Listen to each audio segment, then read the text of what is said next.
آج میں آپ کے سامنے برکت کے بارے میں کچھ بات کروں گی۔ ہم سب اپنی زندگی میں یہ چاہتے ہیں کہ برکت ہو، ہمارے وقت میں برکت ہو، مال میں برکت ہو، اولاد میں برکت ہو، زندگی اور صحت میں برکت ہو۔ ہم سب یہ چیز چاہتے ہیں، اور برکت کہتے ہیں کسی بھی چیز میں خیر اور بھلائی کا ثابت ہو، اس چیز میں اضافہ ہونا، کثرت ہونا، اور اس چیز کا خیر کے کاموں میں استعمال ہونا۔ یعنی برکت کا مطلب صرف کثرت نہیں ہوتا کہ کوئی چیز زیادہ ہو جائے، وہ تو ہے ہی، لیکن جب کوئی چیز زیادہ ہونے کے ساتھ ساتھ خیر اور بھلائی کے کام میں استعمال ہوتی ہے تو وہ دراصل برکت ہوتی ہے۔ یہ برکت ہوتی کیسے؟ یعنی کسی بھی چیز کے اندر خیر کہاں سے آتی؟ مثلاً ہماری اولاد، ہمارا گھر، مال، رزق، بچے، یہ اس وقت ہوتی ہے جب انسان کے اندر ایمان اور تقوی ہوتا ہے۔ کسی گھر کے رہنے والوں کے اندر جب ایمان ہوتا ہے، اللہ کا ڈر ہوتا ہے، تو ان کے گھر میں برکت ہوتی ہے، تھوڑا رزق بھی بہت ہو جاتا ہے۔ لیکن اس کے برعکس جب لوگ اللہ تعالیٰ کی نافرمانی کرتے ہیں، اللہ تعالیٰ کی مرضی کے خلاف کام کرتے ہیں، اللہ سے ڈرتے نہیں، اور جب اللہ کا ڈر نہیں ہوتا تو ظاہر ہے پھر اللہ کی اطاعت بھی نہیں ہوتی، تو وہاں پر پھر خیر و برکت نہیں ہوتی۔ وہاں سب کچھ ہوتے ہوئے بھی سکون نہیں ہوتا، خوشی نہیں ہوتی، اطمینان نہیں ہوتا، اور ایک غم اور خوف اور ڈپریشن کی کیفیت ہوتی۔ ہر وقت انسان کو یہ فکر ہوتی ہے کہ معلوم نہیں کہ یہ چیز میرے پاس رہے گی یا نہیں رہے گی۔ اگر برکت ہو تو دنیا میں تو ظاہر ہے امتحان ہے ہی، چیزیں آنی جانی ہیں، لوگ آنے جانے ہیں، اور ہماری زندگی کا ہر دن ایک کم ہوتا چلا جاتا ہے، تو یہ سب کچھ تو اپنی جگہ ہے ہی، لیکن ان چیزوں کے نقصان پر بھی پھر انسان دراصل پریشان نہیں ہوتا، اس کو بھی اللہ کی رضا سمجھ کر قبول کرتا ہے، اور اس پر دل کو ایک اطمینان اور ایک سکینت نصیب ہوتی، انسان اللہ تعالیٰ کے فیصلوں پر راضی ہو جاتا ہے۔ قرآن مجید میں اللہ تعالیٰ فرماتے ہیں وَلَوْ أَنَّ أَهْلَ الْقُرَىٰ آمَنُوا وَاتَّقَوْا لَفَتَحْنَا عَلَيْهِمْ بَرَكَاتٍ مِّنَ السَّمَاءِ وَالْأَرْضِ۔ اگر واقعی بستیوں والے ایمان لے آتے اور تقوی اختیار کرتے، احتیاط کی زندگی بسر کرتے، گناہوں سے بچ کے رہتے، تو ہم ضرور ان پر آسمان اور زمین سے بہت سی برکتوں کے دروازے کھول دیتے، بہت سی برکتیں نازل کر دیتے۔ تو اس سے یہ بات صاف ظاہر ہے، واضح کر دی گئی ہے، کھول کے بتا دی گئی ہے کہ اگر اللہ کی فرما برداری ہوگی تو برکت ہی برکت ہوگی۔ پھر اسی طرح ہم دیکھتے ہیں کہ قرآن مجید میں اور نبی صلی اللہ علیہ وسلم کی سنت میں بہت دفعہ اس کا ذکر کیا گیا ہے۔ حضرت ابراہیم علیہ السلام پر ہم ہر نماز میں برکت کی دعا کرتے ہیں، ہم کہتے ہیں اللہم صلی علی محمد وعلی آل محمد کما صلیت علی ابراہیم وعلی آل ابراہیم انک حمید مجید اللہم بارک علی محمد وعلی آل محمد کما بارکت علی ابراہیم وعلی آل ابراہیم انک حمید مجید۔ اے اللہ محمد صلی اللہ علیہ وسلم پر اور آپ کی آل پر برکت نازل فرما، جیسا کہ آپ نے ابراہیم علیہ السلام اور ان کی آل پر برکت نازل کی، وہ بڑے پھلے پھولے۔ اسی طرح تو محمد صلی اللہ علیہ وسلم کی امت پر بھی، آپ کی آل پر بھی برکت نازل فرما۔ تو یہ ایک ایسی دعا ہے جو ہم ہر نماز کے اندر اتحیات میں پڑھتے ہیں، لیکن جو لوگ نماز ہی نہ پڑھیں ان کو برکت کہاں سے نصیب ہوگی؟ ان کو تو یہ دعا لگ ہی نہیں سکتی، کیونکہ نہ وہ برکت کی دعا مانگتے اور نہ ہی پھر وہ دعا کا حصہ بنتے ہیں، کیونکہ جو شخص نماز ہی نہ پڑھے، جو اللہ تعالیٰ کے آگے جھکے ہی نہ، تو وہ پہلے ہی درجے پر اپنے آپ کو بہت بڑے خیر سے محروم کر لیتا ہے۔ ابراہیم علیہ السلام کے بعد ان کے بیٹے اسحاق علیہ السلام کے بارے میں قرآن مجید میں آتا ہے، اللہ تعالیٰ فرماتے ہیں سورۃ صافات میں وَبَارَكْنَا عَلَيْهِ وَعَلَىٰ إِسْحَاقَ، اور ہم نے اس پر بھی برکتیں نازل کی اور اسحاق علیہ السلام پر بھی۔ ابراہیم علیہ السلام کے دو بیٹے ہیں، اسماعیل علیہ السلام اور اسحاق علیہ السلام۔ اسماعیل علیہ السلام کی اولاد سے تو نبی صلی اللہ علیہ وسلم، لیکن اسحاق علیہ السلام سے پھر آگے یعقوب علیہ السلام، اور یعقوب علیہ السلام سے آگے پھر ان کی 12 بیٹے ہیں اور پھر بنی اسرائیل ہے، اور اس طرح ابراہیم علیہ السلام کی اولاد اور اولادہ کی اولاد پر برکتیں ہی برکتیں۔ اسی طرح نبی صلی اللہ علیہ وسلم جس شخص کو برکت کی دعا دے دیتے تھے وہ پھلتا پھولتا تھا۔ مثلا حدیث میں آتا ہے کہ اللہ کے رسول صلی اللہ علیہ وسلم نے حضرت انس کو برکت کی دعا دی تھی، اور حضرت انس کہتے ہیں کہ انہوں نے اپنی زندگی میں ان کی اولاد میں سے 100 سے زیادہ بیٹے پوتے اور ان کی اولاد تھی آگے۔ خود ان کی عمر بہت لمبی تھی، ان کے رزق میں بہت برکت تھی، کیونکہ انہیں برکت کی دعا ملی تھی نبی صلی اللہ علیہ وسلم سے، اللہم بارک لہو فی عمرہ و مالہ۔ پھر اسی طرح یہ ہے کہ صحابہ کرام بھی ایک دوسرے کو برکت کی دعا دیا کرتے تھے۔ مثلا نبی صلی اللہ علیہ وسلم جب مدینہ پہنچے ہیں تو آپ نے انصار اور مہاجرین کے درمیان میں ایک رشتہ موافقت قائم کیا، بھائی چارے کا۔ اس میں ایک مہاجر اور ایک انصاری دونوں آپس میں، جو مہاجر آتا تھا وہ انصاری کا مال، گھر میں سے جو بھی اس کی ضرورت کی چیز ہوتی تھی اس کو دی جاتی تھی، ایک طرح سے شیئر کرتے تھے۔ تو عبد الرحمن بن عوف جو مہاجر تھے، ان کو سعد بن ربیع جو انصاری تھے ان کا بھائی بنایا گیا تھا۔ اب ہوا کیا کہ نبی صلی اللہ علیہ وسلم نے جب ان کو آپس میں بھائی بنایا تو سعد بن ربیع بہت خوش ہوئے۔ انہوں نے عبد الرحمن بن عوف کو اپنا آدھا مال اور اپنا باغ اور باقی چیزوں کے علاوہ یہ کہا کہ میری 2 بیویاں ہیں، تم جس سے شادی کرنا چاہتے ہو میں اس کو طلاق دے دیتا ہوں اور پھر تم اس سے شادی کر لینا۔ لیکن عبد الرحمن بن عوف تو اللہ کے لیے مدینہ میں آئے تھے اور دنیا کے مال و متاع کے لیے نہیں آئے تھے، تو انہوں نے دعا دی اور کہا کہ اللہ تعالیٰ تمہیں برکتیں عطا کرے، بارک اللہ لک فی اہلک و مالک، اللہ تمہارے گھر والوں میں تمہارے مال میں برکت دے، دلونی علی السوق، مجھے بازار کا راستہ دکھاؤ، میں خود جا کے کام کاج کروں گا۔ اور پھر انہوں نے تجارت شروع کر دی اور ان کی تجارت میں اتنی برکت ہوئی کہ کچھ عرصے کے بعد جب انہوں نے شادی کی تو اپنی بیوی کو سونے کی گٹھلی جو تھی وہ مہر کے طور پر دی۔ پھر اسی طرح عیسیٰ علیہ السلام نے اپنے بارے میں کہا تھا کہ وجعلنی مبارکا اینما کنت، کہ اللہ تعالیٰ نے مجھے مبارک بنایا ہے، میں جہاں بھی جاؤں گا وہاں خیر ہی خیر ہوگی۔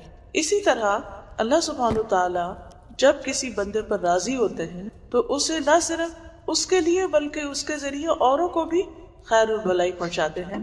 اس کے برعکس کچھ لوگ ایسے ہوتے ہیں کہ وہ جہاں جائیں وہیں پھوٹ، فساد، فتنہ اور خرابی پیدا ہونی شروع ہو جاتی ہے۔ تو اللہ تعالیٰ سے اس بات کی دعا کرنی چاہیے کہ اللہ تعالیٰ ہمیں بھی اسی طرح بابرکت بنا دے جس طرح عیسیٰ علیہ السلام کو بابرکت بنایا، جس طرح اسحاق علیہ السلام کو، جس طرح ابراہیم علیہ السلام کو اور باقی اپنے نیک بندوں کو۔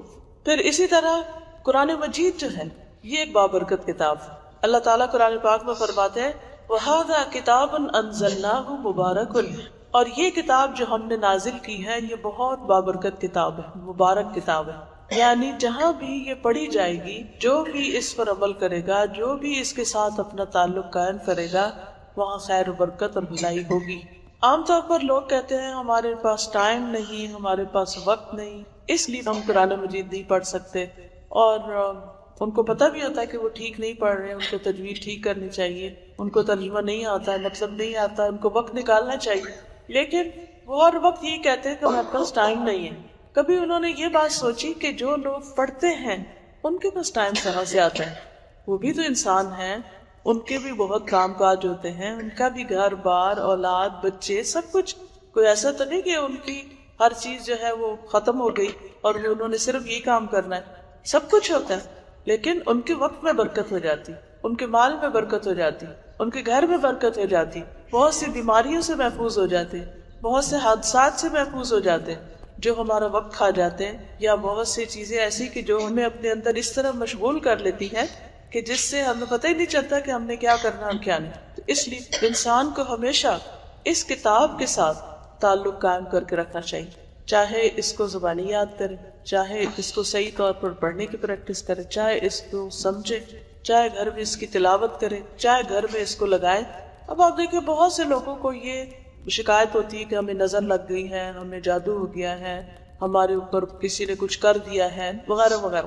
ہر دوسرا بندہ اس کی شکایت کرتا ہوا ملتا ہے۔ کیا بعض بیماریاں ایسی ہوتی ہیں کہ جن کا پتہ ہی نہیں چلتا بیماری ہے کیا، سارے ٹیسٹ صحیح ہوتے ہیں اور بندہ پھر بھی بیمار ہوتا ہے۔ تو ایسی تمام چیزوں کا علاج کیا ہے؟ قرآن مجید میں اللہ تعالیٰ صاف طور پر فرماتے ہیں وَنُنَزِّلُ مِنَ الْقُرْآنِ مَا هُوَ شِفَاءٌ وَرَحْمَةٌ لِّلْمُؤْمِنِينَ، ہم قرآن مجید میں وہ چیز اتارتے ہیں ادھر شفا اور رحمت ہے مومنوں کے لیے۔ تو اس میں آپ دیکھیے کہ قرآن مجید چونکہ ہے ہی شفا، ٹھیک ہے نا، تو اس کے ذریعے شفا حاصل کرنا کسی بھی بیماری کے لیے شفا ہو سکتی، لیکن اس کے لیے شرط کیا ہے کہ انسان اس کو پڑھے یا سنے۔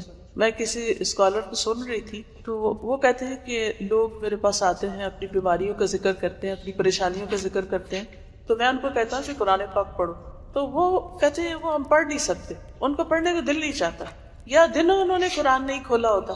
اگر ہم سب غور کریں تو آج صبح سے لے کے اب تک ہم نے کتنی تلاوت کی، چلو اگر ہم نے کر بھی لی تو ہمارے گھر والوں نے کتنی کی ہے. اب اکثر مسلمان گھرانوں کا حال یہ ہو گیا ہے کہ صبح کے وقت قرآن پاک کی تلاوت نہیں ہوتی بلکہ لوگ سوئے رہتے ہیں. ساری رات بھی آرام کر کے پھر صبح اٹھ کے پھر دوبارہ عادت ہوتی ہے اور کچھ بھی نہیں، ضرورت نہیں ہوتی، بس عادت ہے.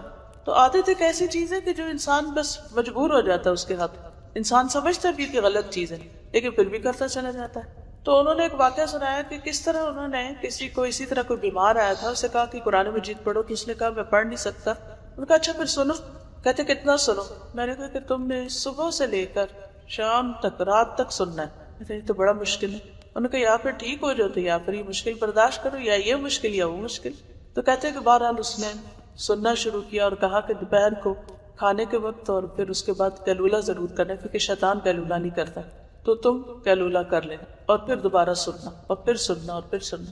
کہتے کہ اس نے اسی طرح کیا اور ہوا یہ کہ اس کو متلی سی ہونے لگ گئی. سنتے سنتے سنتے متلی سے ہونے لگی، اور جب اس نے وامٹ کیا تو اس کے اندر سے ایک چھوٹا سا پتھر اور کچھ بالوں کی کچھ ٹکڑے ایسے گرے لگی ہوئی بالوں کی، اور اسی طرح کچھ اور چیزیں جو تھی وہ اندر سے نکلی، اور اس کی طبیعت کچھ ہلکی ہونی شروع کی. اور پھر اس کے بعد اگلے دن پھر اس نے سنا، پھر اسی طرح اس نے وامٹ کیا، پھر اسی طرح. اس کے بعد یہ کہ بالکل وہ ٹھیک ہو گیا بندہ. اب یہ ہوتا ہے کہ بعض اوقات ہم جب بیمار ہوتے ہیں تو ہم قرآن بھی چھوڑ دیتے ہیں، ذکر بھی چھوڑ دیتے ہیں اور ڈپریشن میں چلے جاتے ہیں، سب چیزیں، اور پھر ہم کہتے ہیں کوئی ہمارے لیے پڑھ دے. اب کون اتنا فارغ ہے سارا دن ہمارے لیے پڑھے؟ کتنا بھی کوئی پیار کرے کسی سے، کسی کی ہمت نہیں. تو یہ اللہ کا اتنا بڑا احسان ہے ہم ایسے دور میں کہ ہمیں ہر قسم کے قاریوں کی آواز میں قرآن پاک کی تلاوت ملی اور ہم اس کو لگا کر سن سکتے. لیکن یہ کہ وہ ایسا نہیں کہ ادھر لگایا اور ادھر باتیں ہو رہی ہیں، اور بیچ میں جیسے مریض اسپتال میں داخل کرتے تھے نا، ایسے ہی ایسے بندے کو کسی کمرے میں بند کر دینا چاہیے اور اس کے پاس کوئی اور دنیا کی باتیں نہیں کرنی چاہیے، اور مسلسل قرآن اس کو سنوانا چاہیے. کیونکہ قرآن شفا ہے.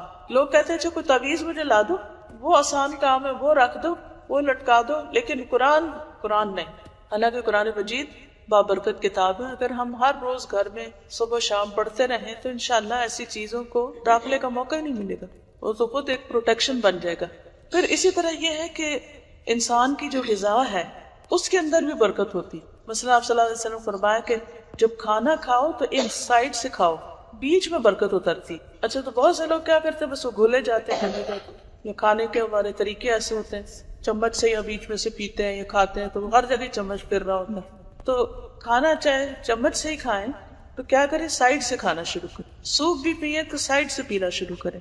تو اس سے کیا ہوگا کہ اگر وہ آپ سائڈ سے بھی کھائیں گے نا، جب یعنی سوپ بھی پی رہے ہیں تو اسے سائڈ سے لیتے لیتے لیتے تو انشاءاللہ تعالی جب اینڈ ہوگا تو آپ کا پیٹ بھرا ہوا ہوگا، یعنی آپ کو ایک سیٹسفیکشن کی فیلنگ ہوگی. اور اگر بسم اللہ پڑھ کے کھائیں تو اس سے کیا ہوتا ہے، برکت نازل ہوتی ہے اس کھانے سے اور ایک تسلی ہوتی ہے. ورنہ کیا ہوتا ہے کہ بعض اوقات ہم بہت سا بھی کھا لیتے ہیں اور کھانے کے بعد ایسا لگتا ہے کھائے کچھ نہیں، کیونکہ ایسے کھانے میں شیطان شریک ہو جاتا ہے. اسی طرح پھل بھی صحیح مسلم میں آتا ہے، حضرت ابو ہریرہ سے مروی ہے، جب لوگ نیا پھل دیکھتے تو اسے نبی صلی اللہ علیہ وسلم کے پاس لے کر آتے. آپ اسے پکڑتے اور دعا فرماتے، یعنی پہلے خود ہی کھانے نہیں بیٹھ جاتے تھے بلکہ ایک طرح سے دعا کرتے تھے. تو آپ صلی اللہ علیہ وسلم یہ دعا کرتے، اللہم ان ابراہیم عبدک و خلیلک و نبیک و انی عبدک و نبیک و انہ دعاک لمکۃ و انا ادعوک للمدینۃ بمثل ما دعاک لمکہ ومثلہ ومعہ قال ثم يدعو اصغر ولید له فیعطیہ ذلک الثمر. اے اللہ ہمارے پھل میں برکت ڈال دے، ہمارے مدینہ میں برکت ڈال دے، ہمارے سا میں برکت ڈال دے، پیمانوں میں، ہمارے مد میں برکت ڈال دی، بھی پیمانہ. اے اللہ ابراہیم تیرا بندہ اور تیرا خلیل تھا اور میں بھی تیرا بندہ اور تیرا نبی ہوں. ابراہیم نے تجھ سے مکہ کے لیے دعا کی تھی، میں تجھ سے مدینہ کے لیے دعا کرتا. انہوں نے تجھ سے جو مکہ کے لیے مانگا میں اس سے دگنا تجھ سے مدینہ کے لیے مانگتا ہوں. پھر آپ اپنے پاس سب سے چھوٹے بچے کو بلاتے اور وہ پھل اس کو دے دیتے تھے. اچھا ہم نے کبھی ایسے کیا کہ ہم دعا مانگے کہ یا رب العالمین جس طرح تو نے اپنے نیک بندوں کو برکت عطا کی، تو ہماری زندگیوں میں، ہمارے وقت میں، ہمارے کھانے میں، ہمارے مال میں، ہماری اولادوں میں برکت ڈال. اچھا وہ پھل آپ سب سے چھوٹے بچے کو دیتے، کیونکہ عام طور پر کیا ہوتا ہے کہ جب کوئی کھانے کی چیز ہوتی ہے نا تو بچوں کی نظر اس کو بہت ہوتی ہے، اور خصوصاً پھل. اور مدینہ کا پھل کیا تھا، کھجوریں تھی، سویٹس، آج کی چاکلیٹ کہنے ہیں. تو کیونکہ لالچ جو ہوتی ہے اس سے برکت نکل جاتی ہے. جب انسان بغیر لالچ کے دل کی تسلی کے ساتھ کوئی چیز کھاتا ہے یا لیتا ہے یا دیتا ہے تو اس میں بہت برکت ہوتی ہے، لیکن جب انسان کو لالچ ہوتی ہے اور ہرس ہوتی ہے اور آپاداپی ہوتی ہے اور ہر ایک کو یہ ہوتا ہے کہ مجھے مل جائے اور ناجائز طریقوں سے بعض اوقات لینے کی کوشش کی جاتی ہے، تو اس سے پھر وہ برکت ختم ہو جاتی ہے، اور پھر انسان کے پاس کتنا کچھ بھی ہو اس کا دل غنی نہیں ہوتا، اس کے دل کے اندر سکون نہیں ہوتا، اس کے دل میں خوشی نہیں ہوتی۔ تو یہ دل کی خوشی اور اطمینان ایسی چیز ہے جو کسی مارکیٹ میں نہیں ملتی، یہ برکت ایسی چیز ہے جو کسی بازار میں نہیں بکتی، یہ آپ کی خیر بھلائی دعائیں اللہ کا ذکر اللہ کا تقوی یہ چیزیں برکت لاتی۔ پھر اسی طرح مسند احمد میں آتا ہے ایک آدمی نبی صلی اللہ علیہ وسلم کو ٹکٹکی باندھ کے دیکھ رہا تھا جبکہ آپ نماز پڑھ رہے تھے، اور آپ اپنی نماز میں یہ دعا مانگ رہے تھے، اللہم اغفر لی ذنبی ووسع لی فی داری وبارک لی فی ما رزقتنی، اے اللہ میرے گناہ معاف کر دے، میرا گھر میرے لیے وسیع کر دے، گھر کھلا کر دے، اور میرے لیے میرے رزق میں برکت ڈال دے۔ عام طور پر گھر جو ہے وہ صرف رقبے سے بڑے نہیں ہوتے، بلکہ اس کے رہنے والوں کے دل جب بڑے ہوتے ہیں تو گھر بڑے ہوتے ہیں۔ چھوٹے گھر میں بھی بڑی بھلائیاں اور خیر ہوتی ہے۔ اکثر لوگ شادی جب ہوتی ہے اس وقت چھوٹے سے گھر میں ہوتے ہیں، پھر اس کے بعد جو بچے بڑے ہوتے ہیں پھر اللہ تعالیٰ مال میں بھی اضافہ کر کے سب بڑے گھر میں چلے جاتے ہیں۔ لیکن بعض اوقات یہ دیکھا گیا ہے کہ جب بچوں کی شادی ہوتی ہے اور بہو یا جو اگلی جنریشن ہے اس کے اندر خیر و بھلائی نہ ہو تو وہ بڑے گھر بھی چھوٹے ہو جاتے ہیں اور ان کے اندر بھی کوئی خوشی اور سکون نہیں رہتا۔ ہاسٹل میں جو ٹریننگ سیشن ہوتا ہے تو اس میں ہم لوگوں کو سینڈوچز بنانے سکھائے گئے تھے، اور اس میں یہ تھا کہ ایک ٹیبل پہ کچھ لوگ جمع ہو جاتے تھے اور پھر ہم لوگ سب نے مل کے سینڈوچز بنائے۔ تو اس دن حالانکہ ہم سب کے حصے جو ہے وہ ایک چھوٹا چھوٹا پیس ہی آیا تھا سینڈوچ کا، لیکن جب ہم نے وہ کھایا اور ہم اوپر گئے تو ہمیں رات کی کھانے تک ہمیں بھوک نہیں لگی ہوئی تھی کسی کو بھی، ہم کہہ رہے تھے کہ ہم فل ہو گئے ہیں۔ تو اس دن مجھے برکت کے لفظ پہ بہت یقین آیا کہ برکت واقعی کیا چیز ہوتی ہے۔ آپ کے کیا چیز تھی جس سے برکت ہوئی؟ سب کے مل جل کر کام کرنے سے، کیونکہ ید اللہ ہی فوق الجماع، جماعت پر اللہ کا ہاتھ ہوتا ہے۔ جب لوگ مل کر کام کرتے ہیں، ایک دوسرے کا احترام کرتے ہیں، ایک دوسرے کا خیال رکھتے ہیں، ایک دوسرے کے لیے ایثار کرتے ہیں تو برکت ہوتی ہے۔ اور جب آپا دھاپی ہوتی ہے، لالچ ہوتی ہے، خود غرضی ہوتی ہے اور ہر کوئی کھینچا تانی کر رہا ہوتا ہے تو برکت اٹھ جاتی ہے۔ پھر اسی طرح صحیح بخاری میں ہے، ایک صحابی کہتے ہیں عروۃ البارقی کہ نبی صلی اللہ علیہ وسلم نے مجھے ایک دینار دیا کہ میں آپ کے لیے ایک بکری خرید کر لاؤں۔ اس سے میں نے 2 بکریاں خریدی، پھر ایک بکری 1 دینار کے عوض بیچ دی۔ ایک بکری اور دینار لے کے رسول اللہ صلی اللہ علیہ وسلم کے پاس آیا تو آپ صلی اللہ علیہ وسلم نے عروہ کی تجارت میں برکت کی دعا کی، جس کے بعد اگر مٹی کا سودا بھی کرتے تو اس سے بھی نفع حاصل ہوتا۔ کیا کہ آپ نے 1 دینار دیا کہ جاؤ میرے لیے بکری خرید کے لاؤ۔ وہ گئے، انہوں نے پہلے تو 2 بکریاں خریدی اس سے، پھر ان میں سے 1 بیچ دی 1 دینار کی، اور واپس 1 بکری بھی لے کے دینار بھی واپس لے گئے۔ تو آپ خوش ہو گئے کہ اتنا سمجھدار اتنا اچھا کام کر کے آئے، تو آپ نے اس کو برکت کی دعا دی۔ اور وہ کہتے ہیں کہ اس کے بعد میں کوئی بھی تجارت کرتا، چاہے مٹی بیچتا، تو بھی مجھے نفع حاصل ہو۔ تو اس سے ایک بات یہ بھی پتہ چلتی ہے کہ وہ جو پیسے لے کر گئے تھے وہ نبی صلی اللہ علیہ وسلم کے پیسے تھے، اس پیسے میں بھی برکت، اور پھر انہوں نے اس کو ضائع نہیں کر دیا کہ اچھا چلو ٹھیک ہے لینی ہے نا، کوئی سستی کے مارے کوئی بھی چیز پکڑ کے لیتے، اس کو اچھی طرح اس سے کام لیا، اس سے 2 خریدی، پھر اس سے آگے اور تجارت کی۔ عام طور پر جب ہمیں کوئی کام کہہ دے کرنے کو تو ہم بس خانہ پوری کر دیتے ہیں، کر لیا کر ہو گیا، اس کو آسان طریقے سے نہیں کرتے۔ اب کیا ہوتا ہے کہ دوسرے کا دل نہیں خوش ہوتا، پھر اس کے دل سے دعا نہیں نکلتی۔ تو کوئی بھی کام انسان جب اللہ کے ڈر سے کرتا ہے، اللہ کو خوش کرنے کے لیے کرتا ہے، تو اس سے اس کے اندر برکت پیدا ہو جاتی، اس کے اندر سے خیر و بھلائی پھوٹتی، اور اس خیر و بھلائی کا اثر دور دور تک جاتا ہے۔ سنن ترمذی کی روایت میں ہے کہ نبی صلی اللہ علیہ وسلم نے فرمایا، بارک اللہ لک فی صفقۃ یمینک، اللہ تعالیٰ تیرے دائیں ہاتھ کے سودے میں برکت ڈال دے۔ کہتے ہیں اس کے بعد وہ کوفہ کی طرف جاتے اور بہت زیادہ نفع کماتے اور اہل کوفہ کے مالداروں میں شامل ہونے لگے، یعنی ان کو اتنا مال نصیب ہوا کہ وہ بڑے بڑے مالداروں میں شامل ہو گئے۔ اسی طرح حضرت انس کو جو آپ نے دعا دی تھی برکت کی، تو وہ کہتے ہیں کہ اللہ کی قسم میرے پاس بہت زیادہ مال ہے، میری اولاد اور پوتے 100 سے زیادہ تجاوز کر چکے۔ کہتے ہیں کہ حضرت انس کا ایک باغ تھا جو 1 سال میں 2 دفعہ پھل دیتا تھا، اور اس باغ میں ایک پھول تھا جو کستوری کی خوشبو دیتا تھا۔ اچھا، سال میں 2 دفعہ پھل، یہ میں نے اپنی آنکھ سے کسی کے یہاں دیکھا۔ پچھلے دنوں لاہور جانا ہوا میرا، تو وہاں پر ایک بزرگ خاتون ہے، تو وہ کافی عرصے سے مجھے کہتی تھی آپ کبھی لاہور آئے تو میرے گھر ضرور آئیں۔ تو کبھی وقت ہی نہیں ہوتا تھا. تو اس دفعہ تھوڑا سا میرے پاس وقت نکلا, بلکہ میں جہاں ٹھہری ہوئی تھی وہاں سے گھر قریب تھا. تو کہتی ہے کہ آئے میرے گھر, تو میں چلی گئی. اچھا جب میں گئی تو وہ اپنی روٹین بتانے لگی کہ کس طرح میں صبح گرمی اور سردی 3 بجے اٹھ جاتی ہوں, اور پھر میں تہجد پڑھتی ہوں, قرآن مجید پڑھتی ہوں, اور پھر اپنے باغ میں لے گئی, باہر لان تھا ان کا, درخت لگے ہوئے تھے, اور کہتی کہ میں یہاں بیٹھ کر بھی قرآن پڑھتی ہوں. اور آپ دیکھیں کہ اس وقت نومبر کا موسم ہے اور میرے درخت پھل لگے ہوئے ہیں, آم لگے ہوئے ہیں. جی میں نے اپنی آنکھ سے دیکھ. کہتی یہ درخت میرا سال میں 2 دفعہ پھل لاتا ہے, اتنی برکت. اور ہمیں سے یقین نہ آیا کہ واقعی یعنی اگر میں کہیں سنتی تو شاید اور بات تھی, تو میں نے اپنی آنکھوں سے دیکھا. تو یہ ایک حقیقت ہے کہ کچھ لوگوں کی اللہ تعالیٰ زندگی پہ, وقت پہ, ہر چیز میں اتنی برکت دے دیتا ہے. اب آپ دیکھیں کہ رات تو ہمیں بھی اتنی ملی ہے نا, لیکن ہم کو پلان ہی نہیں کرتے کہ اٹھنا بھی ہے. جب اٹھنے کا پلان کریں گے تو سونے کا بھی کریں گے. جب اٹھ بھی جائیں تو پھر اٹھ کے کیا کرنا ہے. ایک اور میری بہت ہی قریبی جاننے والی ہوں, میری رشتے دار ہے بلکہ, تو ہر جمعے کو قرآن پورا کر لیتی ہوں ماشاء اللہ. تو میں نے ان سے پوچھا کہ یہ کس طرح تمہارے لیے پاسبل ہے, کیسے کرتی ہوں. تو کہنے لگی کہ میں ہر روز رات کو 1:30-2 بجے کے قریب اٹھ جاتی ہوں اور میں 1 منزل پڑھ لیتی. یعنی اس وقت تو پوری منزل نہیں ہوتی, لیکن یہ کہ جو چھٹ جاتا ہے وہ میں دن کو پورا کر لیتی. کہتی بس میں نے اپنے ساتھ باندھا ہوا ہے کہ میں نے 7ویں دن قرآن ختم کرنا ہے. اور صحابہ کرام کی اکثریت یہ کرتی تھی کہ روز منزل قرآن پڑھتی تھی. ہم لوگوں سے سپارہ پڑھنا مشکل ہے. تو ان لوگوں کی زندگی میں, یعنی یہ پچھلے دور کی بات ہے, میں آج کے دور کی بھی بات کر رہی ہوں کہ ایسے لوگ بھی موجود ہیں جو اب بھی ایسے کام کرتے.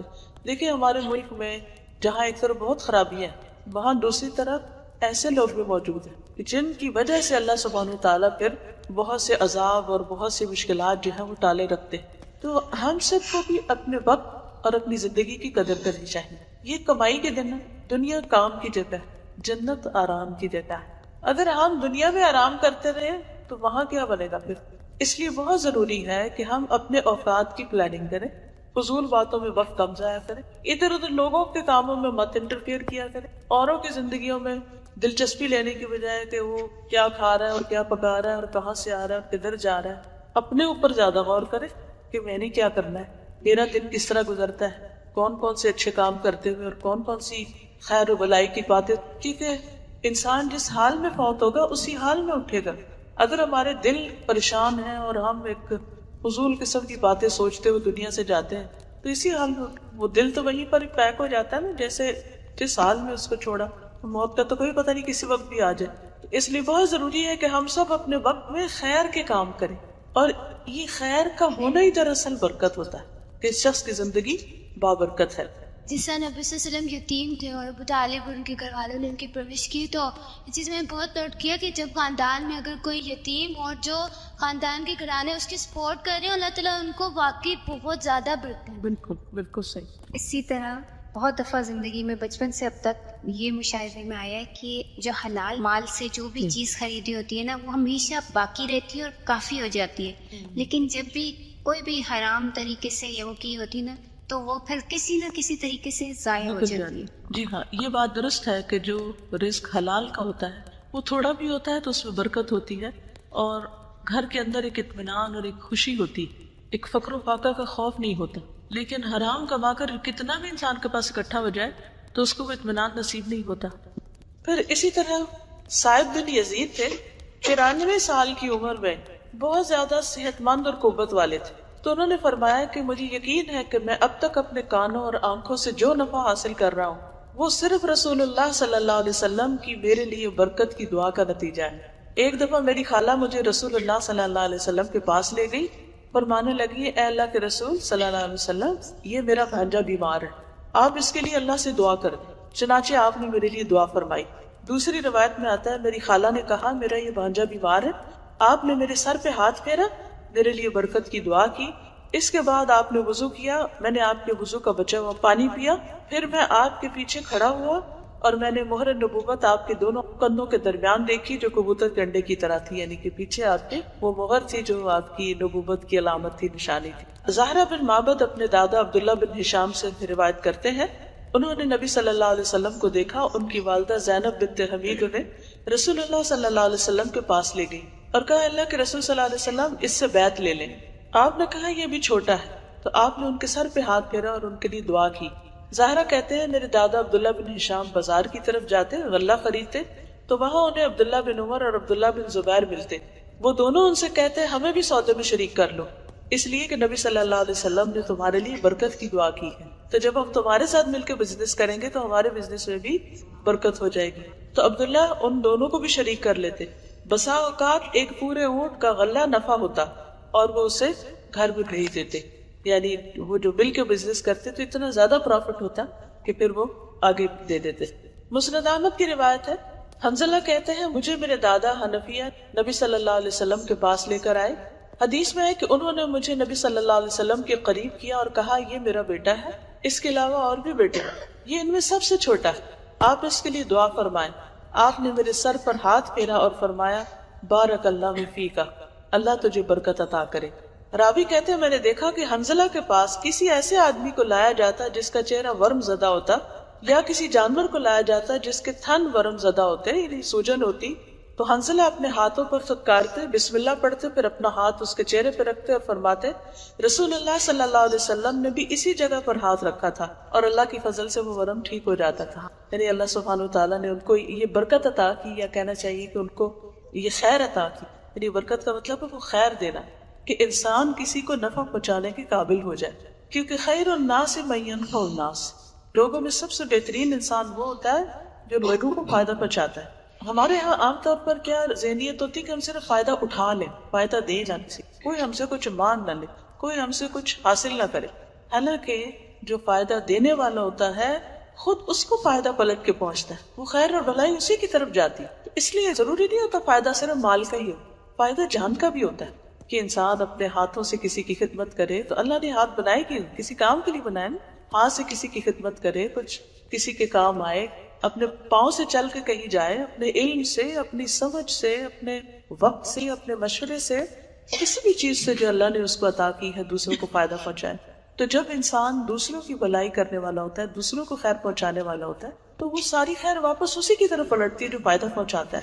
اور یہ جو برکت ہوتی ہے کسی کے اندر، وہ دراصل اس کے اندر خیر پہنچانے کی صلاحیت ہوتی ہے. اللہ تعالیٰ اس کے ذریعے لوگوں کو فائدہ پہنچاتا ہے. تو ایسے انسان نہ صرف یہ کہ خود فائدہ اٹھاتا ہے بلکہ دوسروں کو بھی فائدہ پہنچاتا ہے. اب اسی طرح یہ ہے کہ تھوڑا رزق کس طرح کافی ہوتا ہے. آپ کو معلوم ہے نا حضرت ابو ہریرہ دن رات پڑھاتے رہتے تھے، تو ان کے پاس وقت ہی نہیں ہوتا تھا کہ کوئی اپنی دنیا کمانے کا کوئی کام کرے. بعض اوقات بھوک کی وجہ سے بے ہوش ہو جاتے تھے، کیونکہ ان کو اتنا سیکھنے کا شوق کہ باقی سارے لوگ اپنی کمائی کے لیے بازار جاتے، کچھ کرتے، تو یہ اس وقت بھی لگ کے بیٹھے رہتے، نبی صلی اللہ علیہ وسلم سے احادیث جو بھی سنتے، جو آپ کی بات سنتے وہ فوراً لکھ لیتے. اب ہوا یہ کہ وہ کہتے ہیں کہ میں نبی صلی اللہ علیہ وسلم کے پاس کھجوریں لایا. ابو ہریرہ کہتے ہیں میں نے عرض کیا یا رسول اللہ صلی اللہ علیہ وسلم، ان میں اللہ سے برکت کی دعا کریں.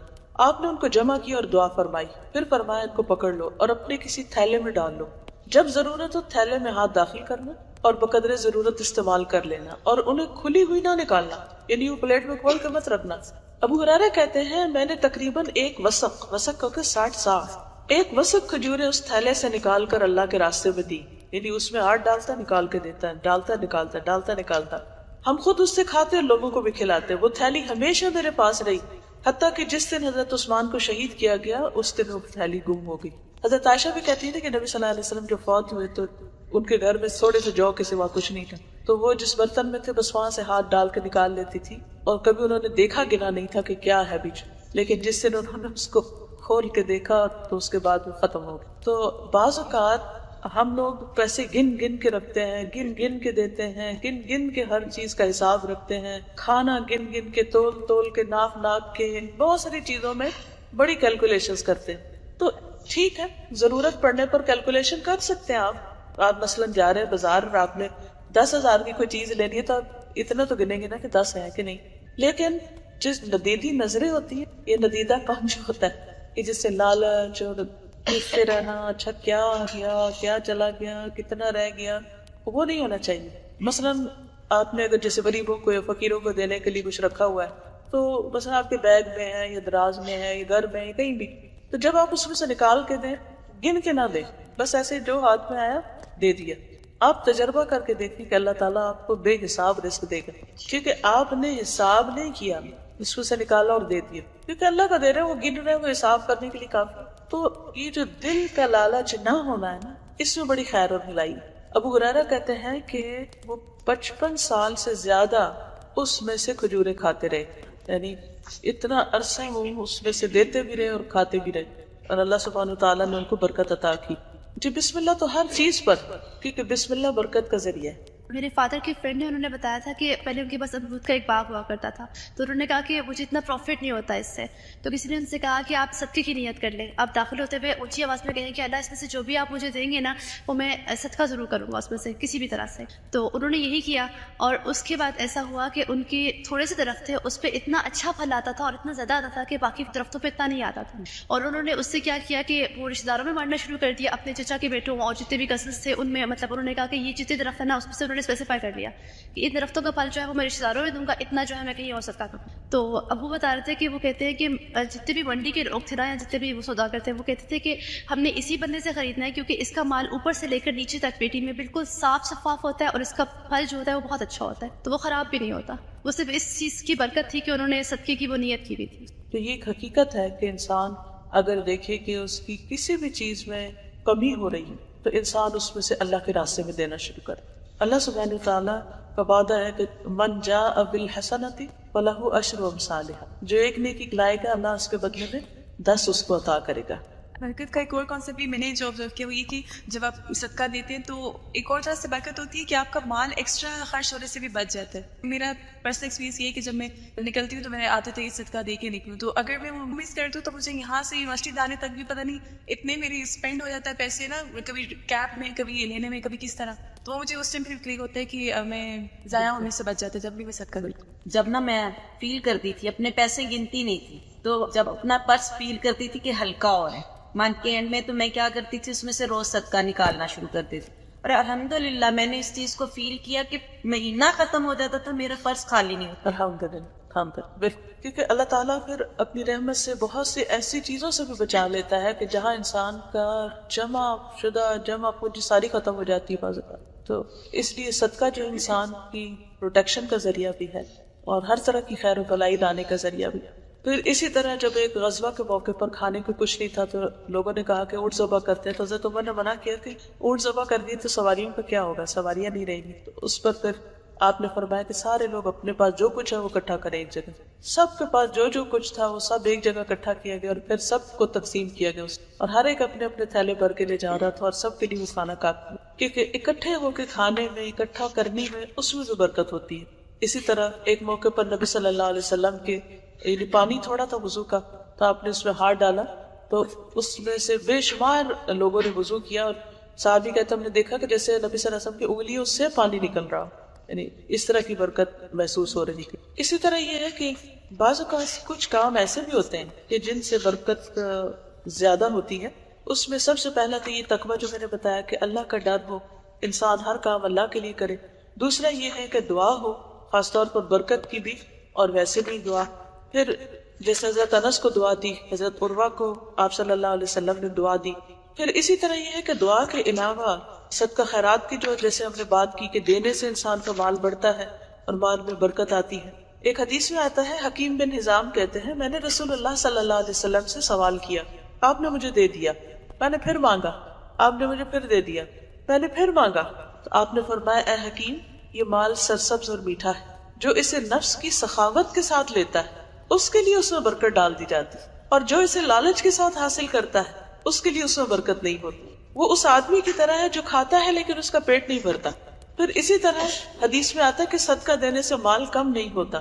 ہر روز 2 فرشتے اترتے ہیں جو دعا کرتے ہیں کہ اللہ دینے والے کو اور دے اور روکنے والے کا پہلا بھی ضائع کر دے۔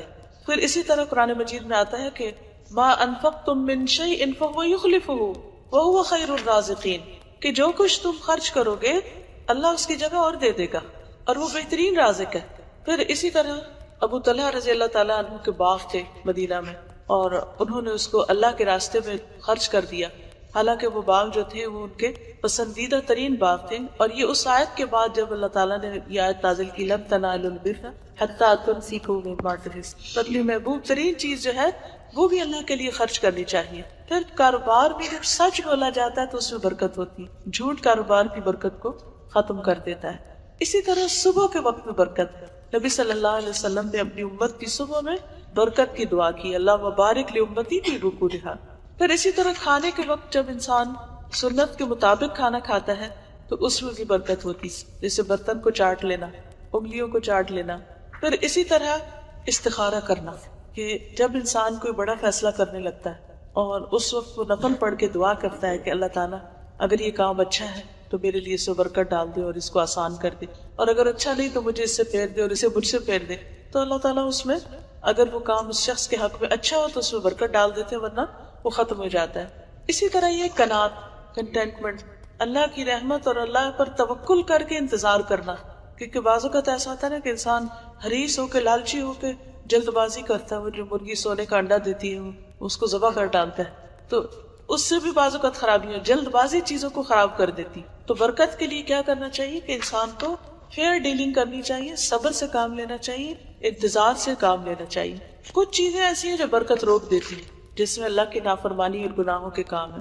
پھر اسی طرح قطع رحمی ہے، اس قوم پر، اس گھر پر برکت نازل نہیں ہوتی جو اپنے رشتوں کو کاٹ دیتے، جو رشتوں کا لحاظ نہیں کرتے۔ پھر اسی طرح جو والدین کے ساتھ اچھا سلوک نہیں کرتے، پھر جو جھوٹی قسمیں کھائیں سودا کرتے وقت، اس میں برکت نہیں ہوتی۔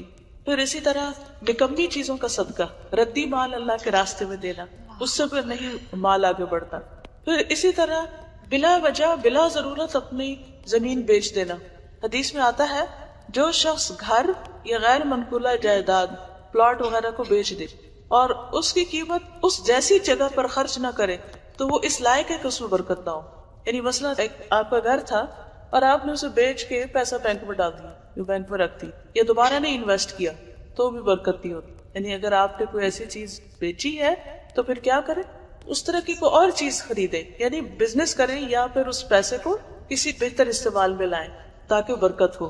اسی طرح جب انسان ہیلے بہانوں سے حرام مال کھاتا ہے تو بڑی مجبوری ہے، اس طرح سچ بولنے سے تو بزنس اچھا نہیں ہوگا اور کچھ نہ کچھ تو جھوٹ بولنا ہی پڑتا ہے، کچھ رشوت دینی پڑتی ہے، اس طرح کی چیزیں ٹھیک ہے ہمارے معاشرے میں بہت خرابیاں ہیں، لیکن پھر بھی انسان چھوٹی چھوٹی باتوں میں اللہ کی نافرمانی شروع کر دے تو اس سے بھی برکت رک جاتی اور خرابیاں پیدا ہو جاتی ہیں۔ پھر اسی طرح دنیا کی حرص اور طمع رکھنا، مال کی زکوٰۃ ادا نہ کرنا، جس مال کی زکوٰۃ ادا نہیں کی جاتی وہ مال تباہ ہو جاتا ہے، یعنی وہ زکوٰۃ بھی جاتی ہے اور جس مال کے اندر ملاوٹ ہوتی ہے وہ بھی ختم ہو جاتا ہے۔ اسی طرح ناپ تول میں کمی کرنا جو ہے وہ بھی مال کی برکت کو ختم کر دیتا ہے۔ پھر اللہ کے دیے ہوئے رزق پہ راضی نہ ہونا، اس سے بھی برکت ختم ہو جاتی ہے۔ پھر یہ ہے کہ کچھ لوگ بابرکت ہوتے ہیں، کچھ جگہ بابرکت ہوتی ہے، اسے پیغمبر بابرکت ہوتے ہیں۔ نوح علیہ السلام کے بارے میں بھی آتا ہے، قرآن مجید میں آتا ہے قیل یا نوح اہبط بسلام منا وبرکات علیک وعلی امم ممن معک، کہ اے نوح آپ اتر جائیے ہماری طرف سے عظیم سلامتی اور بہت سی برکتوں کے ساتھ۔ آپ دیکھیں اس وقت دنیا ختم ہو گئی تھی، صرف چند وہ لوگ تھے جو اس کشتی میں تھے، یہ چند جانور تھے، لیکن اللہ نے ان میں اتنی برکت ڈالی کہ اب آپ دیکھیں دنیا میں پھر ساری اولاد انہی سے۔ پھر اسی طرح پہلے ذکر ہوا کہ حضرت عیسیٰ علیہ السلام، حضرت ابراہیم، حضرت اسحاق علیہ السلام پر برکتیں، موسیٰ علیہ السلام، پھر نبی صلی اللہ علیہ وسلم، آپ کے صحابہ کرام، ان میں سے بھی بعض ایسے تھے کہ جن کے ساتھ بہت بہت برکتیں منسوب۔ پھر اسی طرح قرآن مجید اور جو بھی لوگ دین پر ہوں، نیک کام کریں، ان کے ساتھ بھی اللہ تعالیٰ برکت لگا دیتے ہیں۔ سورۃ البقرہ کا پڑھنا برکت کا ذریعہ ہے، اگر گھر میں یہ پڑھی جائے، اور اس کا چھوڑ دینا حسرت کا ذریعہ ہے۔ پھر سلام جس گھر میں بہت کیا جائے وہ بابرکت جگہ ہو جائے، سلام کی کثرت، کیونکہ اس میں ہم کیا کہتے ہیں، السلام علیکم ورحمۃ اللہ وبرکاتہ۔ حضرت انس فرماتے ہیں کہ رسول اللہ صلی اللہ علیہ وسلم نے مجھ سے کہا، اے میرے بیٹے جب اپنے گھر میں داخل ہو تو سلام کہیں، تیرے اوپر برکت ہوگی اور تیرے گھر والوں پر بھی برکت ہوگی۔ اسی طرح حجامہ جو ہے یہ بھی برکت کا ذریعہ ہے۔ ایسے آپ دیکھیے حجامہ تو نہیں ہے جس میں خون سک کر کے نکالتے ہیں، حالانکہ خون نکالا جا رہا تھا، عام طور پر جب آپ خون نکالتے ہیں تو کمزوری ہوتی ہے، لیکن حجامہ جو ہے وہ برکت کا ذریعہ ہوتا ہے۔ نبی صلی اللہ علیہ وسلم نے فرمایا 3 چیزوں میں شفا ہے، سینگی لگوانا، شہد پینا اور داغنا، لیکن میں اپنی امت کو داغنے سے منع کرتا ہوں، یعنی جلا کے علاج نہ کیا جائے۔ ایک اور روایت میں نہار کو سینگی لگوانا بہت اچھا ہے، یعنی صبح صبح کھائے پیے بغیر، اس میں شفا اور برکت ہے۔ یہ عقل کو زیادہ کرتی، یاداشت مضبوط کرتی۔ جو کوئی اللہ کے نام سے سینگی لگانا چاہے وہ جمعرات کے دن لگوائے، جمعہ اور ہفتہ اور اتوار کے دن سینگی لگوانے سے بچو۔ کپنگ ہوتی ہے نا، اسی طرح پہلے سینگ سے لگاتے تھے، اب تو کپس آ گئے۔ آپ نے کبھی دیکھا ہے جو علاج ہے چائنیز طریقہ علاج ہے، لیکن یہ ہے کہ نبی صلی اللہ علیہ وسلم کے زمانے میں بھی یہ ہوتا تھا. اب چائنا سے ہی کپس بن کے آتے ہیں جس کے پیچھے گن سے اس کے اندر سے پھر اس کو سک کرتے ہیں. الحمدللہ الوداع میں شروع کیا گیا ہے، اور اس میں یہ ہے کہ پہلے اس کو ایک طرح سے ڈی سینسیٹائز کرتے ہیں، پھر اس کے بعد اس کے اندر کٹ لگاتے ہیں چھوٹے چھوٹے، پھر خون نکالتے ہیں، تو وہ جو گندا خون ہوتا ہے وہ باہر آ جاتا ہے. جمعرات کا دن زیادہ بہتر ہے. جمعہ، ہفتہ اور اتوار کے دن نہیں لگوانا چاہیے. سوار اور منگل کے دن بھی لگوانے میں فائدہ ہے، کیونکہ ان دنوں میں اللہ تعالیٰ نے ایوب علیہ السلام سے بیماری کو دور کیا تھا. بدھ کے دن بچنے کو کہا گیا کیونکہ اس دن اللہ تعالیٰ نے ایوب علیہ السلام کو بیماری میں ڈالا. ہمارے یہاں کیا ہے، بدھ کا مسود، حالانکہ یہ الٹ ہے اس سے. کوڑ اور برس کی بیماری بدھ کے دن یا رات کو نکلتی ہے. بارش بھی بابرکت ہے اور اس کی برکتیں تو سب محسوس کرتے ہی ہیں کہ بہت سی بیماریاں ختم ہو جاتی. وَنَزَّلْنَا مِنَ السَّمَاءِ مَاءً مُبَارَكًا، ہم نے آسمان سے بابرکت پانی اتارا. آپ جتنا مرضی کھیتوں کو خود پانی دیں، لیکن جو ایک بارش کے بعد ہریالی ہوتی ہے وہ نہروں کے پانی سے بھی نہیں ہوتی. پھر اسی طرح یہ ہے کہ برکت بڑوں کے ساتھ ہوتی. البرکت مع اکابرکم. لیکن ہمارے ہاں اب اولاد کا حال کیا ہوتا ہے، وہ کہتے ہیں بس بڑے ہمیں نظر نہ آئے، ہمیں کچھ منع نہ کرے، کسی چیز سے روکے نہیں. اور بڑوں میں 3 طرح کے بڑے ہوتے ہیں. ایک تو جو عمر میں بڑے ہوتے ہیں، دوسرے جو علم میں بڑے ہوتے ہیں، تیسرے جو تقویٰ اور نیکی اور خیر اور بھلائی کے کاموں میں بڑے، یعنی جو ہم سے زیادہ عبادت گزار ہیں، روزے دار ہیں، تہجد گزار ہیں، تلاوت کرنے والے. پھر اسی طرح جو ہم سے زیادہ علم میں ہیں، جو ہم سے زیادہ خیر و بھلائی کے کام کرنے والے. تو جو شخص بھی ہم سے آگے کسی بھی چیز میں ہو وہ خیر و بھلائی کا باعث ہے، بابرکت ہے. مائے زمزم جو ہے، زمزم کا پانی، یہ بھی برکت والا ہوتا ہے. حضرت جبریل جب نبی صلی اللہ علیہ وسلم کے پاس آئے تھے اور آپ کا سینہ چاکی اور اسے زمزم سے دھویا تھا. پھر اسی طرح آپ صلی اللہ علیہ وسلم نے اس کو بہترین کھانا کہا ہے، یعنی زمزم جو ہے. یعنی اگر کسی شخص کے پاس کھانا نہ ہو اور وہ صرف زمزم پیتا رہے تو وہ سروائیو کر سکتا ہے. کیونکہ ابو ذر رضی اللہ تعالیٰ عنہ نے جب مکہ میں اسلام قبول کیا تھا تو وہ مسجد حرام میں 30 دن ٹھہرے تھے، صرف پانی پیا. کتنا برکت والا پانی ہے. حالانکہ خالی پانی پی کے کوئی جی نہیں سکتا، لیکن اس پانی پر وہ، بلکہ وہ کہتے ہیں کہ اس کی وجہ سے میں موٹا تازہ ہو گیا اور میں نے دل میں کبھی بھی بھوک محسوس نہیں کی. یعنی کہ کتنا بابرکت ہے. پھر اسی طرح یہ ہے کہ عبداللہ بن مبارک حج کے لیے گئے تو زمزم کے پاس کھڑے ہو گئے، کہنے لگے اللہ تیرے نبی کا فرمان ہے زمزم کو جس مقصد کے لیے پیا جائے وہ پورا ہوتا ہے، میں اسے قیامت کے دن کی پیاس بجھانے کے لیے پیتا ہوں. تو ہماری نیت بھی صحیح ہونی چاہیے اور اس کے اندر یقین ہونا چاہیے کہ واقعی یہ بابرکت ہے. اسی طرح کھجور کا درخت بابرکت ہے. نبی صلی اللہ علیہ وسلم کے پاس صحابہ بیٹھے ہوئے تھے، آپ کے پاس کھجور کا خوشہ لایا گیا. نبی صلی اللہ علیہ وسلم نے فرمایا کون سا درخت ہے جس کی برکت مسلمان کی برکت کی طرح ہے؟ میں نے خیال کیا، عبداللہ بن عمر کہتے ہیں میں نے خیال کیا کہ وہ کھجور کا درخت. میرا دل چاہا کہ میں بتا دوں، لیکن میں صحابہ میں سے 10ویں نمبر پہ تھا، سب سے چھوٹا تھا، اس لیے میں خاموش رہا. تو نبی صلی اللہ علیہ وسلم نے فرمایا وہ کھجور ہی کا درخت ہے. تو کھجور جس گھر میں ہو وہاں پر بھوک نہیں ہوتی. اور زیتون کا درخت بھی بابرکت اور زیتون کا تیل بھی بابرکت ہے. اللہ تعالیٰ نے قرآن پاک میں سورۃ نور میں فرمایا اللہ نور السماوات والارض مثل نورہ کمشکاۃ فیہا مصباح المصباح فی زجاجہ الزجاجۃ کأنہا کوکب دری یوقد من شجرۃ مبارکۃ زیتونۃ شجرۃ مبارکۃ زیتونۃ لا شرقیۃ ولا غربی. اللہ آسمان و زمین کا نور ہے، اس کے نور کی مثال ایک تاک کی طرح ہے جس میں ایک چراغ ہے، وہ چراغ ایک فانوس میں ہے، وہ فانوس گویا چمکتا تارا ہے، وہ چراغ ایک مبارک درخت زیتون سے روشن کیا جاتا ہے جو نہ شرقی ہے نہ غربی. بعض لوگوں نے زیتون کے درخت لگانے کی کوشش کی ہے یہاں پر، اتنا پڑتا تو نہیں کیونکہ یہ زمین اس کے لیے اتنی مناسب نہیں، لیکن ویسے ہی لگا چھوڑنا چاہیے، بابرکت درخت ہے تو ٹھیک ہے. پھر اسی طرح یہ ہے کہ نبی صلی اللہ علیہ وسلم نے فرمایا، سنن دارمی کی روایت ہے، زیتون کو کھاؤ کیونکہ وہ بابرکت ہے. تو اپنی خوراک میں زیتون شامل کر لینا چاہیے. اور اس کا جو تیل ہے خاص طور پر یہ بہت فائدے کی چیز. ہمارے جسم بہت سے ٹاکسن جمع ہو جاتے ہیں، یا پھر یہ کہ ہمارا جسم بڑھنے لگتا ہے تو ہم سوچتے ہیں کہ ہر طرح کے تیل آئلی چیزوں سے بچیں. ٹھیک ہے، باقی سے اگر آپ بچیں بھی، لیکن زیتون کے تیل کو اگر آپ استعمال کریں، آپ استعمال کر کے دیکھیں کہ اس سے آپ کے وزن میں اضافہ نہیں ہو. لیکن کھانے کا طریقہ یہ نہیں کہ اس کو کھانے پکانے شروع کر کے اس کو جلا دیں، را فارم میں اسے استعمال کریں. آپ مثلاً کھانے سے پہلے 1 چمچ پی لیں، یا صبح ارلی مارننگ اگر 1 چمچ پی لیں، جس سے لوگوں کو کھانسی وغیرہ ہو جاتی ہے یا بعض اوقات بہت پرانی کھانسی ہو جاتی ہے. تو میں نے کئی لوگوں کو یہ نسخہ بتایا اور الحمدللہ اس سے فائدہ ہوا. یہ صبح اٹھتے ہی وضو وغیرہ کر کے 1 چمچ، اور یہ نہیں کہ 1 چمچ پیتے ہی آگے کرتے، اس کو ذرا منہ کے اندر تھوڑا آہستہ آہستہ سپ کر کے اس کو لے جائیں. دودھ بھی برکت والی غذا ہے، اور دودھ پینے کے بعد دعا بھی کرنی چاہیے کہ اللہ تعالیٰ تو ہمیں اس میں برکت ڈال اور اس سے زیادہ عطا کر۔ پھر اسی طرح سحری کے وقت جو کھایا جاتا ہے اس سے برکت ہوتی ہے، اسی لیے اگر آپ روزہ رکھتے ہیں اور صبح کھا لیتے ہیں تو آپ کو دن کو اتنی بھوک نہیں لگتی جتنی ناشتے کے بعد دن کو لگتی۔ پھر اسی طرح سرید جو ہے وہ باعث برکت ہے۔ سرید کہتے ہیں جسے شوربہ گوشت روٹی بھگو کے جو کھائی جاتی ہے۔ نبی صلی اللہ علیہ وسلم نے فرمایا 3 چیزوں میں برکت ہے، اکٹھے ہونے میں، سرید میں اور سحری میں۔ تو اکٹھے ہونے میں کوئی بھی کام جب مل کے کیا جاتا ہے آپس کے اتفاق سے، ایک دوسرے کے مشورے سے، ایک دوسرے کے تعاون سے، تو اس میں خیر و بھلائی ہے۔ اسی طرح جانوروں میں گھوڑا بابرکت ہے۔ نبی صلی اللہ علیہ وسلم نے فرمایا گھوڑے کی پیشانی میں برکت رکھ دی گئی۔ ایک اور جگہ پر آتا ہے کہ گھوڑے کی پیشانی میں قیامت تک کے لیے برکت رکھ دی گئی، بھلائی ڈال دی گئی ہے۔ اور اسی طرح اس جانور کو دوسرے جانوروں پر فوقیت حاصل ہے۔ پھر اسی طرح بکریوں میں بھی برکت ہے۔ نبی صلی اللہ علیہ وسلم نے فرمایا بکریاں رکھو اس لیے کہ ان میں برکت ہوتی ہے۔ رمضان کا مہینہ بابرکت ہے، لیلۃ القدر بابرکت ہے، لیلۃ القدر خیر من 1000 شہر، ایک رات کی عبادت 1000 مہینوں سے بہتر ہے۔ مکہ اور مدینہ کا شمار بابرکت جگہوں میں ہوتا ہے۔ نبی صلی اللہ علیہ وسلم نے مدینہ کے لیے دگنی برکت کی دعا کی ہے۔ شام کی زمین جو ہے وہ بھی بابرکت ہے، آپ نے اس کے لیے بھی دعا کی تھی۔ یمن کی زمین کے لیے بھی دعا کی تھی، وہ بھی بابرکت ہے۔ مدینہ کی وادی عقیق میں بھی برکت ہے، وہ مقام جہاں اللہ تعالیٰ نے موسیٰ علیہ السلام سے کلام کیا تھا، وزید ہوا، وہ بھی بابرکت ہے۔ نہر فرات جو ہے وہ بھی بابرکت ہے۔